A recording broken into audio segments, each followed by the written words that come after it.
Hello friends, welcome to my YouTube channel Azad Kisan farming. Azad Kisan farming में आप सभी का स्वागत है।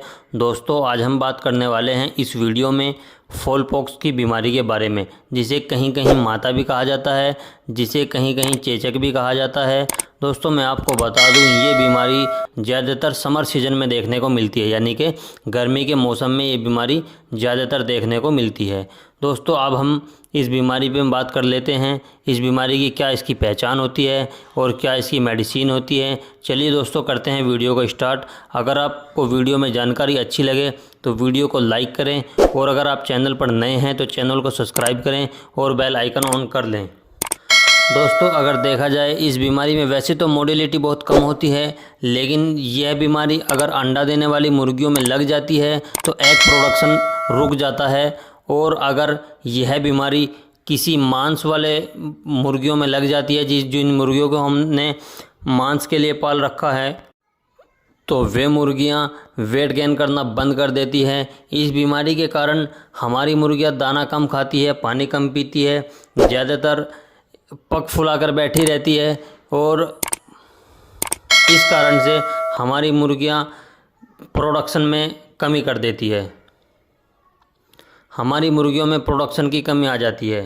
दोस्तों, अब बात कर लेते हैं इसके सिम्टम्स के बारे में, इसकी क्या पहचान होती है। मैं आपको बता दूं, इसकी पहचान ये है कि मुर्गियों के गर्दन पे, यानी मुर्गियों के फेस पे छाले पड़ जाते हैं।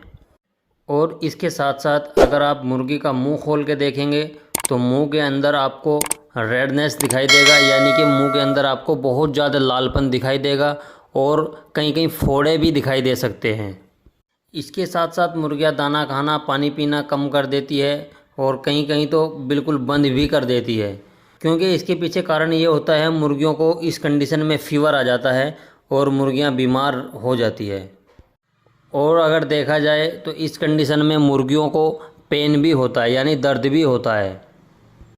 ये कुछ सिम्टम्स हैं जो फॉल पॉक्स में दिखाई देते हैं। अगर ये सिम्टम्स आपको अपनी मुर्गियों में दिखाई दे रहे हैं तो इसका ट्रीटमेंट कैसे करते हैं, चलिए।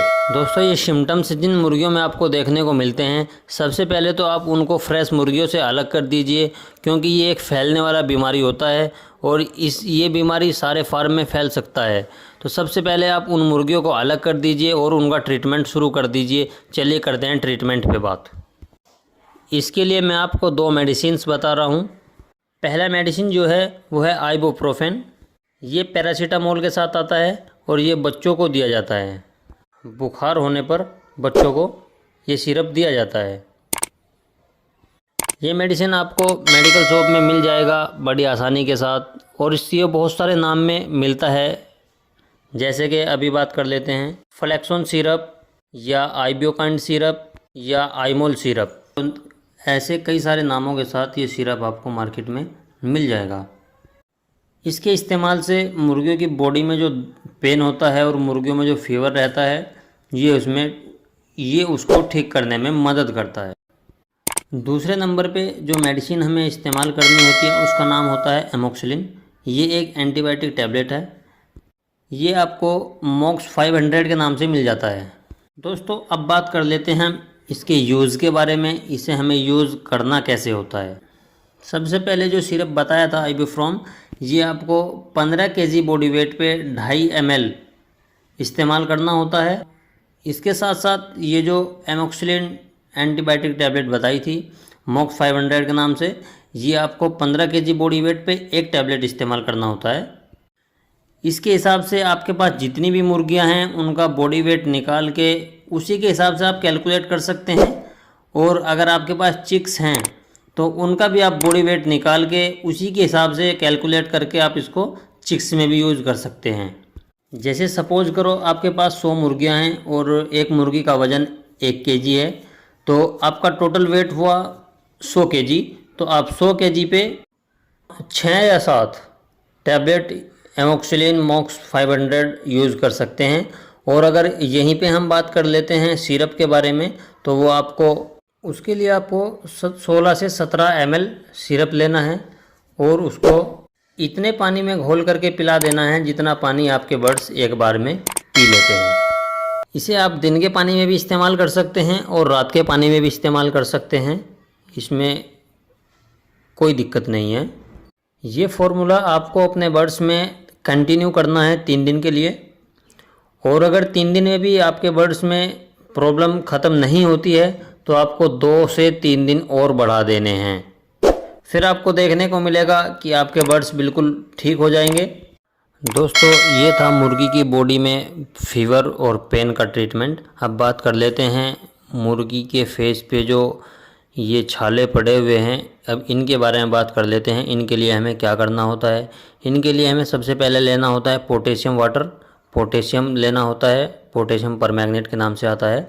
उसको आपको ले लेना है और थोड़े से पानी में मिला करके उसको, जितने भी ये घाव बने हुए हैं, फोड़े बने हुए हैं इसके फेस पे, उसको एक कॉटन की मदद से अच्छे से साफ़ कर देना है।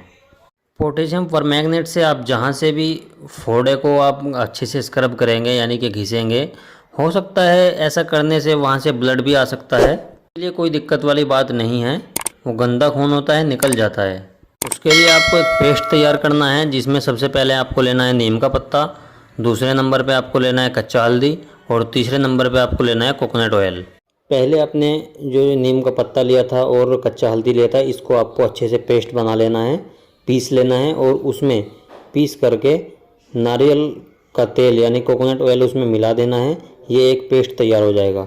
इतनी मात्रा में ही मिलाना है जिससे वो ज़्यादा पतला ना हो जाए, नॉर्मल ही रहे। इस पेस्ट को आपने वहीं पे लगाना है जहाँ पे आपने अभी पोटेशियम परमैंगनेट से स्क्रब किया था, और जहाँ पे फोड़े निकले हुए थे, इस पेस्ट को आपको वहाँ पे अच्छी तरह से लगा देना है। ये आपको एक दिन में 2 से 3 बार लगाना होता है।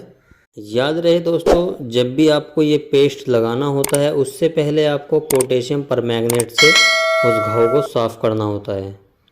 उसके बाद ही आप ये पेस्ट लगा सकते हैं। मेडिसिन के साथ साथ आपको ये देसी फार्मूला भी अप्लाई करना होता है, और ऐसा करने से 2 से 3 दिन में आपकी बीमारी, आपकी मुर्गियों से फॉलपॉक्स की बीमारी ख़त्म होती हुई नज़र आएगी। अगर नहीं होती है तो आपको 2 दिन 3 दिन और बढ़ा देने चाहिए, और फिर आपके बर्ड्स में से फॉलपॉक्स की बीमारी जड़ से ख़त्म हो जाएगी। दोस्तों, ये था आज का छोटा सा वीडियो में जानकारी अच्छी लगे तो वीडियो को लाइक करें, कमेंट करें, और चैनल पर नए हैं तो चैनल को सब्सक्राइब करें। मिलते हैं किसी और इन्फॉर्मेटिव वीडियो के साथ, तब तक के लिए जय जवान जय किसान दोस्तों।